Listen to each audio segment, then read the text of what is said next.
Hello guys! Meron na tayong new multi-year PMES, kaya meron tayong new video series ngayon. Sa series na ito, tututukan natin ang mga PMES procedures at ang 4 phases ng Performance Management Evaluation System. Sama-sama nating unawain ang DepEd Memorandum No. 89 Series 2025 o ang Guidelines on the Multi-Year Performance Management and Evaluation System for Teachers for School Years 2025 to 2026 to 2027-2028. Dito sa episode 1, magkakaroon muna tayo ng malinaw na overview tungkol sa memo. Ano ang laman nito? Ano ang mga dati na nating alam tungkol sa PMES? Ano ang mga pagbabagong ipinapatupad ngayon? At ano ang mga dapat nating isaalang-alang bilang teachers at master teachers? Kaya hindi ko na ito papahabain pa. Let's go!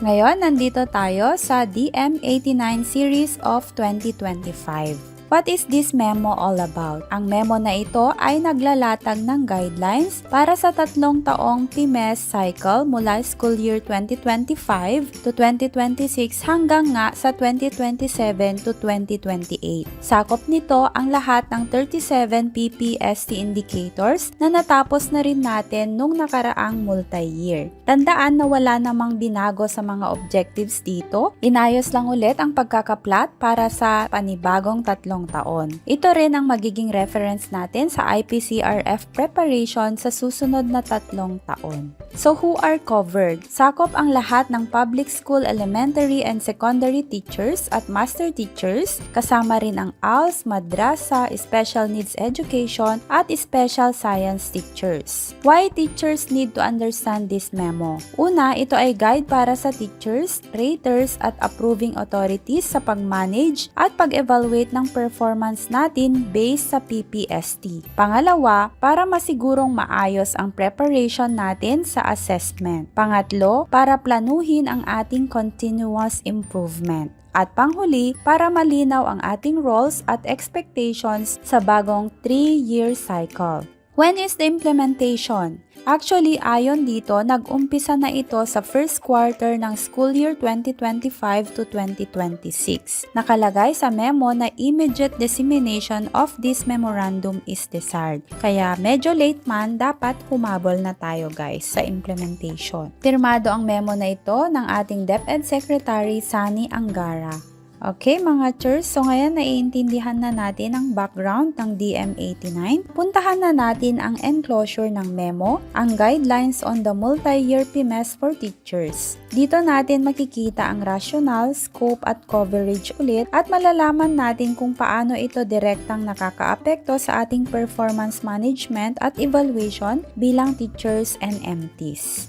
Dito tayo sa rationale ng guidelines. Ayon sa memo, ang multi-year PMES para sa teachers ay dinisenyo para patatagin ang teacher performance management. Ibig sabihin, mas malinaw at mas maayos ang paraan ng pag-monitor at pag-evaluate ng performance natin bilang teachers gamit ang bagong PMES. Layunin nito na magkaroon ng mas epektibo at sustainable na sistema na hindi lang basta one-time assessment, kundi tuloy-tuloy ito sa loob ng 3 taon. At ang pinaka-importante, ang sistemang ito ay direktang nakakatulong sa pagpapabuti ng teaching at learning outcomes dahil ang mga ipapakita nating MOV aside sa demo natin ay aligned lahat sa teaching, learning at level of governance per teaching level. Hindi na katulad dati na may mga ilalagay silang MOVs na tila hindi kasali sa classroom teaching natin or roles natin as teachers. Tulad ng nabanggit ko kanina, sakop nito ang lahat ng public school teachers mula teachers 1 hanggang teacher 7, pati na rin ang master teachers 1 hanggang 5. Kasama rin dito ang mga gurong nababanggit dito, ibig sabihin pati ang mga bagong items ay kasali na dito sa PMES. Kaya ang mga newly promoted teachers natin to higher position, huwag kayong mag-alala dahil meron na rin kayong guide ng PMES dito. Ngayon naman, tingnan natin ang PMES framework at cycle. Ang PMES cycle ay nakabase sa Strategic Performance Management System or SPMS para sa mga government agencies na inimandate ng Civil Service Commissions. Kung titingnan natin sa Figure 1 ng PMES cycle for teachers, mapapansin natin na walang binago sa ating performance cycles. Pareho pa rin ang structure, 4 phases pa rin ang sinusunod natin.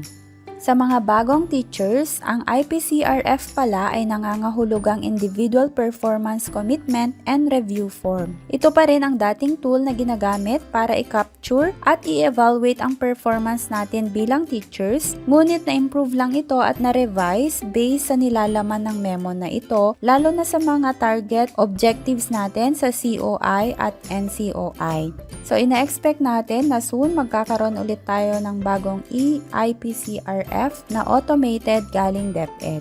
Dito kasi na-measure kung paano natin na-achieve ang professional standards, pati na rin ang core leadership at competencies. At tandaan guys na iba-iba ang IPCRF depende sa career stage. Magkaiba ang para sa Teacher 1 to 3, Teacher 4 to 7, Master Teacher 1 to 2, Master Teacher 3 to 5 dahil may pagkakaiba tayo ng mga objectives. Tatalakayin natin ang mga yan soon.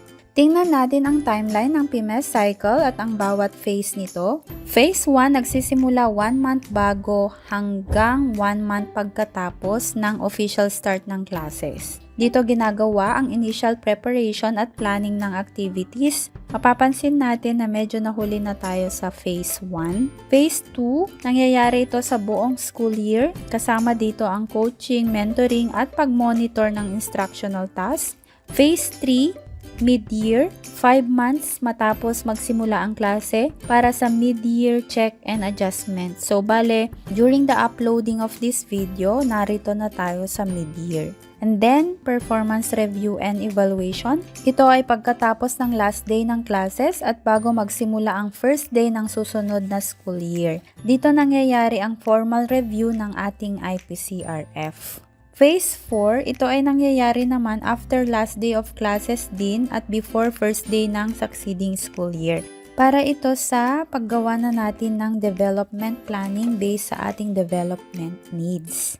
Ito yung mga phases, mga chores, kaya mahalaga na i-document agad ang lahat ng mga important activities natin sa bawat phase, lalo na yung mga nakikita na nating kailangang MOV for NCOI. Kapag hindi kasi natin naikip ang mga documents na ito, mahihirapan na naman tayo sa review at evaluation at tatagal na naman yung pag-prepare natin. Kaya ang maganda, lagi nating i-record at i-file ang ating accomplishments habang nangyayari pa lang or katatapos. Lagi kong sinasabi na dapat may folder tayo na nakaalat lang para sa ating IPCRF supporting documents. Kung may hard copy, maggawa ka ng folder mo na yun lang ang laman or gumawa ka rin ng folder mo sa iyong computer na IPCRF files din ang laman para hindi ka mahirapang maghanap later. So maganda yung mga pictures, isahan na lang na folder ang paglagyan mo. Narito naman ang specified na annual timeline para sa mga activities and tasks sa buong cycle. Aralin natin ang part ng memo na to para well-guided at mas madaling ma-recall ang mga activities. Although, isa-isahin natin lahat ng mga ito sa ating video series. At yes guys, bago nga itong PMES at baka feeling natin nakaka-overwhelm. Pero let me tell you, mas madali at mas klaro ito kumpara sa mga nakaraang taon. Noong baguhan pa ako guys, CB Pass pa yung tawag. Tapos sumunod yung papunta na sa RPMS. Naku guys, ang gulo-gulo. Kami pa yung mismong gumagawa ng objectives namin at indicators. Imagine gumagawa kami ng sariling rubric para sa aming IPCRF. Tapos hindi mo pa alam kung anong pupulutin mong MOVs kasi wala naman silang malinaw na guidelines or listahan na di tulad ngayon. Alam ko nakaka-relate dito yung mga dati na sa serbisyo o yung mga medyo senior na sa DepEd. Kaya kahit madaming procedures at bagong changes na naman sa PMES, alam ko na mas maayos na ngayon at mas well-guided tayo ngayon. Tapos, alam din natin na itong IPCRF natin sa PMES ay malaki na talaga yung impact sa ating professional growth. Hindi katulad dati na may konting na itutulong lang siya kapag magpa-promote ka to master teacher. Pero ngayon, as in na kahit saang position, kailangan mo na talaga yung IPCRF rating mo.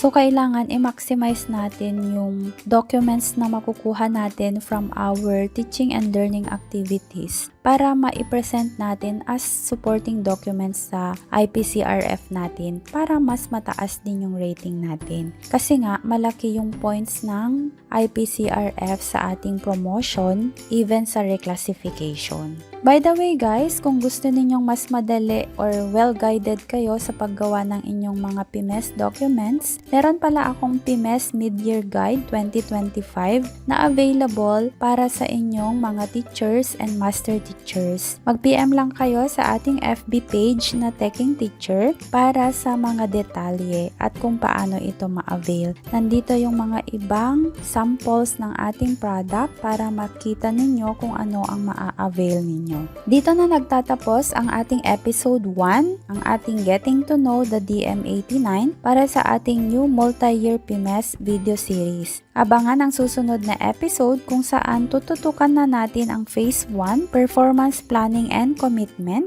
Titingnan natin ang step-by-step guide para sa SAT, IPD, at Instructional Supervision Plan para maayos ang implementation ng ating Phase 1. Kaya mag-subscribe ka na kung hindi ka pa nakasubscribe para siguradong updated ka sa susunod nating uploads. Don't forget to like, comment, and share na rin ang video na to sa inyong mga teacher friends. Paalam! Happy Teching Day!